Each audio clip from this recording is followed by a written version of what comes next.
Okey, tadi aku ada Usha lah, Kementerian Kewangan punya Facebook. Okey, dia ada semalam punya posting. Dia bagi tahu, jom kita tengok paparan ini. Ramai tanya Min, okey, kenapa penghargaan SARA tak boleh beli barangan basah? Min cerita sikit. Sebabnya barangan basah ini harga dan kualitinya sering berubah. Min ambil contoh macam harga ikan atau sayur. Ianya berubah mengikut bekalan dan musim. Jadi sukar untuk dikawal secara konsisten. Tapi jangan risau, penghargaan SARA ini ada banyak lagi barangan asas lain. Tapi kalau Min nak kira memang terlalu banyak sebab ada lebih 100,000 barangan. Dah guna ke penghargaan SARA korang? Tarikh akhir penggunaan esok tau. Masih sempat nak pergi beli barang petang ini. Selamat belanja. Sebenarnya ni posting semalam, okey. Maksudnya untuk akhir tahun ni, okey, sehingga 31 Disember aku dah maklumkan tarikh luput dia akhir tahun ni je lah.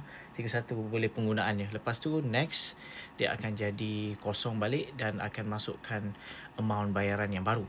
Okey, cumanya kalau dari segi aspek dia mengatakan alasan dia mengatakan harga ikan atau sayur ni selalu berubah dan tak kawal. Okey, dan ada juga alasan dia beritahu sukar nak mengawal kawalan barangan kawalan beginilah. So kawal lah. So you ada orang kata kuasa untuk mengawal.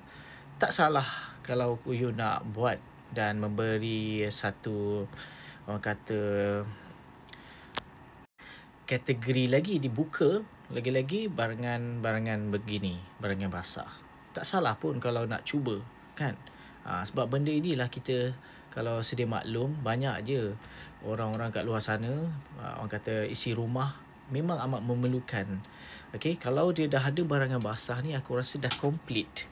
Dan aku rasa kerajaan Madani dia provide program SARA ini dia betul-betul kena dengan orang kata kehendak. Okey, kehendak dan keperluan. Sebenarnya keperluan lah, bukan kehendak. Kehendak tu satu lah. Tapi keperluan. Asas isi rumah. Okey, daripada pengguna SARA ini. Dia bukan duit pergi ke mana.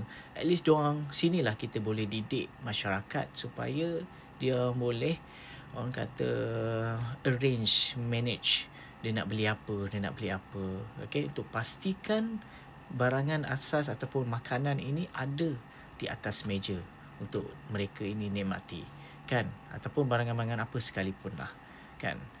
Kalau tak trust juga tak tahulah, kan, rakyat, kan? Macam mana pun kerajaan cuba kena try and error lah dalam hal ni.